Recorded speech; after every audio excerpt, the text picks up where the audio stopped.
ఎన్నికలకు ముందు ఇచ్చినటువంటి హామీలనే అమలు చేయని చంద్రబాబు మరో సరికొత్త పాలసీని జనం ముందుకు తీసుకొచ్చారు. పిల్లలే సంపదట, జనాభాను పెంచాలట, దానికోసం మూడో బిడ్డ పుడితే 30,000, నాలుగో బిడ్డ పుడితే 40,000 ఇచ్చేస్తారట.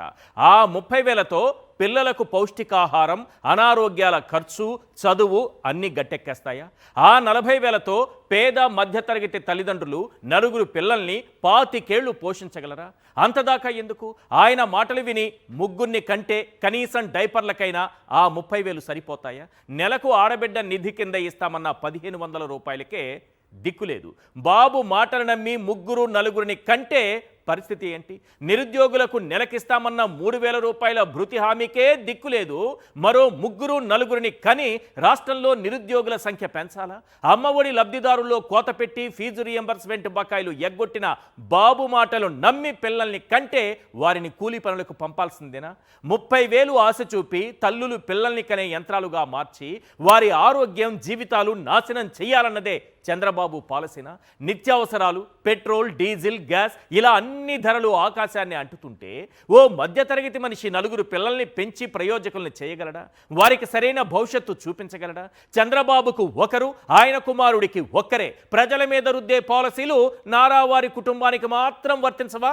అసలు కీలకమైనటువంటి విద్య, వైద్యం ప్రైవేటుకి అప్పజెప్పి జనాలకు ఖర్చులు పెంచుతోంది ఈ ప్రభుత్వం కాదా? ఈ చంద్రబాబు నాయుడు గారు కాదా? P4 పిల్లలే సంపద ఇలాంటి తేనె పూసినటువంటి పాలసీలతో పేద మధ్యతరగతి కుటుంబాలను ఏం చేయాలనుకుంటున్నారు? చంద్రబాబు చెప్పిన ఈ పాలసీపై ఓ పిల్లల డాక్టర్ ఏ విధంగా స్పందించారో ఒక్కసారి స్క్రీన్ పైన చూద్దాం. ఆ తర్వాత దేశవ్యాప్తంగా ఉన్న విద్యావంతులు, ప్రముఖులు ఎలా రియాక్ట్ అయ్యారో కూడా చూద్దాం.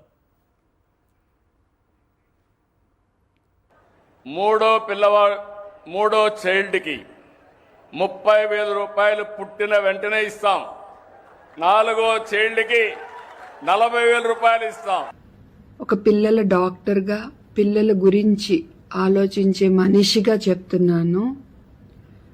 మీరు మూడో బిడ్డకి 30,000, నాలుగో బిడ్డకి 40,000 అని పిల్లల్ని కనే ముందు ఆ బిడ్డకి నేను సరైన ఆహారం ఇవ్వగలనా, మంచి హెల్త్ కేర్ ఇవ్వగలనా, వాళ్ళకి కనీసం ఇంట్లో తిరగగలిగే అంత ఇల్లు నాకుందా, నేను వాళ్ళని బాగా చదివించుకోగలనా? ఈ 30,000 ఎన్ని రోజుల్లో అయిపోతాయి.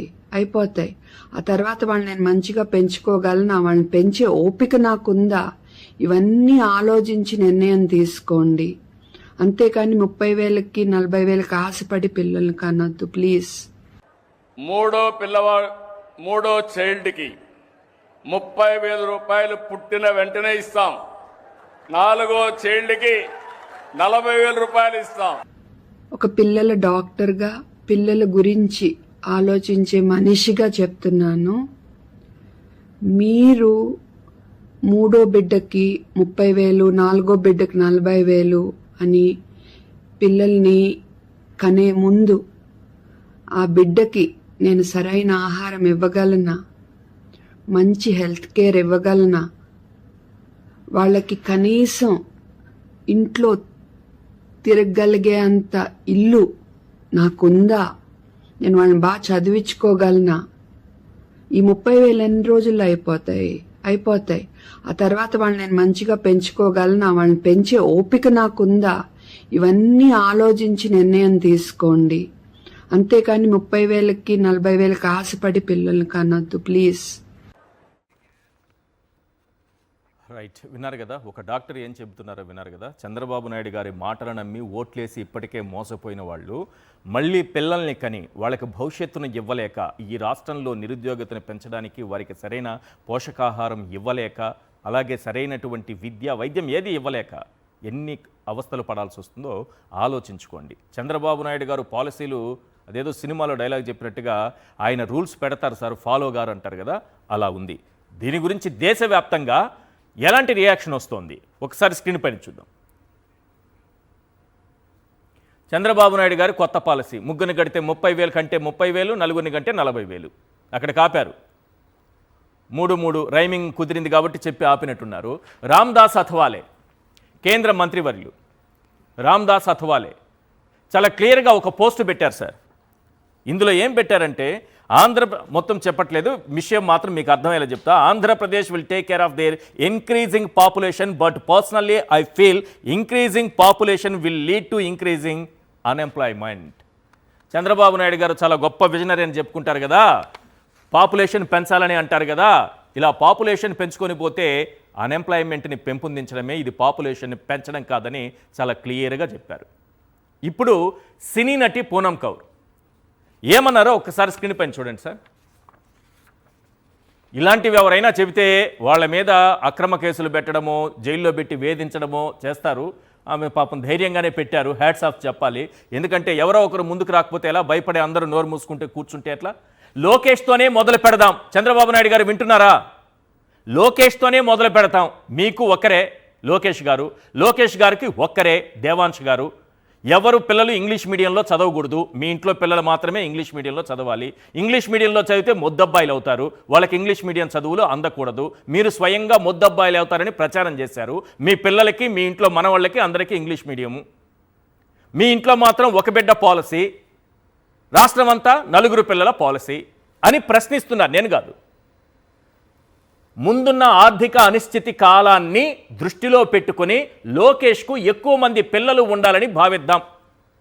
పూనం కౌర్ గారు వారు చెప్తున్నారు ఆ మాట. ఇది పూనం కౌర్ గారు పెట్టినటువంటి పోస్ట్. నెక్స్ట్, పివి రమేష్ గారు, మాజీ ఐఏఎస్. అనేక సందర్భాల్లో చంద్రబాబు నాయుడు గారిని సమర్థించినటువంటి వ్యక్తులు వీళ్ళు. అలాంటి వ్యక్తులు కూడా ఈరోజు పోస్టులు పెడుతున్నారు. ఇది ఎలాంటి పరిస్థితికి దారి తీస్తుందంటే, ఈ రాష్ట్రంలో అన్ఎంప్లాయ్మెంట్, పిల్లలకు నిజంగా మనం చదువు ఇవ్వగలమా?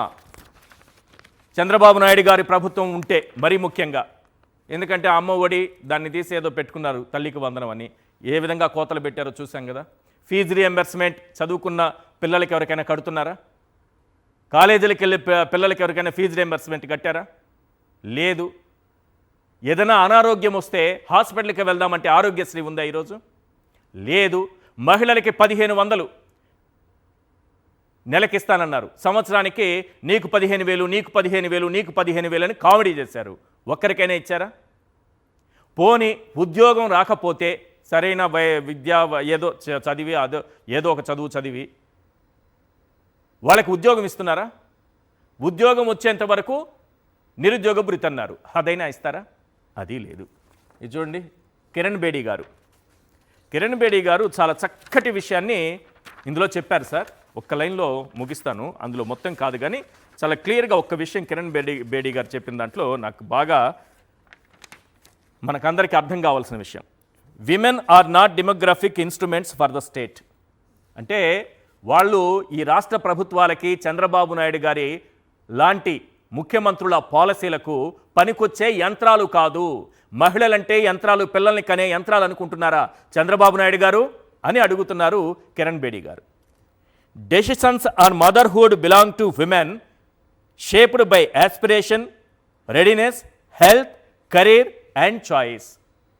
పిల్లల్ని కనాలా లేదా అన్నది, ఎంతమంది పిల్లల్ని కనాలి అన్నది తల్లులకు సంబంధించినది, మాతృత్వానికి సంబంధించిన అంశం. దీన్ని ఒకరు నిర్దేశించలేరు.